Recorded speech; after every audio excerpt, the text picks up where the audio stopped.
इसलिए उन्होंने निषेध किया कि ना तो वो बंध का कारण है ना मोक्ष का कारण है।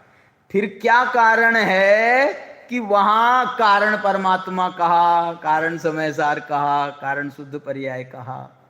तो खुद कारण होते हैं दो प्रकार के। कारण का जो कथन होता है वो दो प्रकार का होता है। एक कारण तो होता है उत्पादक कारण। क्या बोला? एक कारण होता है उत्पादक कारण, और दूसरा कारण कौन सा होता है? दूसरा कारण होता है आश्रयभूत कारण। देखो, भगवान आत्मा सम्यक दर्शन का कारण है क्या नहीं है? नहीं है।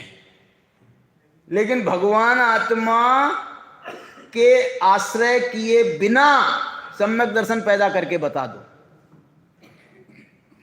भगवान आत्मा का आश्रय किए बिना सम्यक दर्शन होता नहीं, और भगवान आत्मा सम्यक दर्शन का कारण नहीं।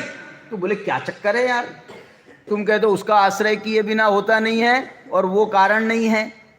इसी में रहस्य है। इसमें रहस्य क्या है? कारण दो प्रकार के। एक तो आश्रय, हमको ध्येय होना अलग बात है और उसका साधन होना अलग बात है। वो उसका साधन नहीं है, ध्येय है। आप उसको देख सकते हो। कल मैंने इसके लिए वो द्रोणाचार्य का उदाहरण दिया था। एकलव्य, वो द्रोणाचार्य की मूर्ति बनाई थी ना, तो द्रोणाचार्य की मूर्ति जो है वो उसने एकलव्य को सिखाया कि नहीं सिखाया? सिखाया कि नहीं सिखाया? फिर कारण है क्या नहीं है? नहीं है। तो फिर उसने उसको देख देख करके क्यों सीखा? ये इसी में तो रहस्य है। आत्मा उस आदर्श के समान है कि जिसको देखे बिना हमको संतुष्टि मिलती है। देखो, एक ये भगवान है, भगवान है ना, अपने भगवान वीतरागी हैं। इनको वीतरागी क्यों कहा जाता है? इनको वीतरागी क्यों कहा जाता है? इसलिए कहा जाता है कि ये ना तो हमारे संसार के कारण हैं और ना हमारे मोक्ष के कारण हैं। हम इनके पास में आएंगे, इनको पूजा करेंगे तो हमारा भला करेंगे ये, और हम इनके पास में नहीं आएंगे तो ये हमारा बुरा करेंगे? नहीं। जब ये कोई मतलब ही नहीं है इनका, तो फिर क्यों आते हो इनके पास में? क्यों आते हो? दोनों चीजों का अंतर है ना।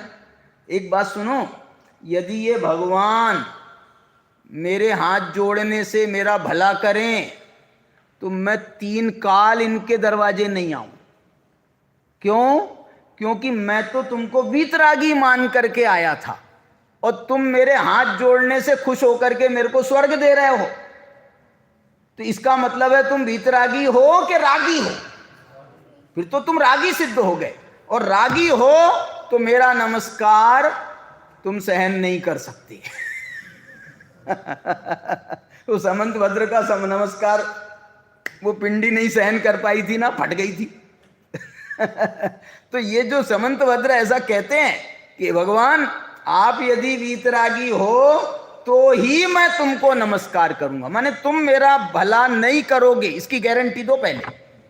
क्या बोल रहे? तुम इसकी गारंटी दो कि तुम मेरा भला नहीं करोगे, फिर कौन करेगा तेरा भला? अरे मैं खुद करूंगा अपना भला, मैं खुद करूंगा। इसलिए इसमें वो सम्यक दर्शन ज्ञान चारित्र को, उसको मोक्ष का कारण कहा है, भगवान आत्मा को मोक्ष का कारण नहीं कहा। ये सम्यक दर्शन ज्ञान चारित्र ये उसके उत्पादक कारण है और भगवान आत्मा उसका आश्रयभूत कारण है। ऐसे दो कारण हैं।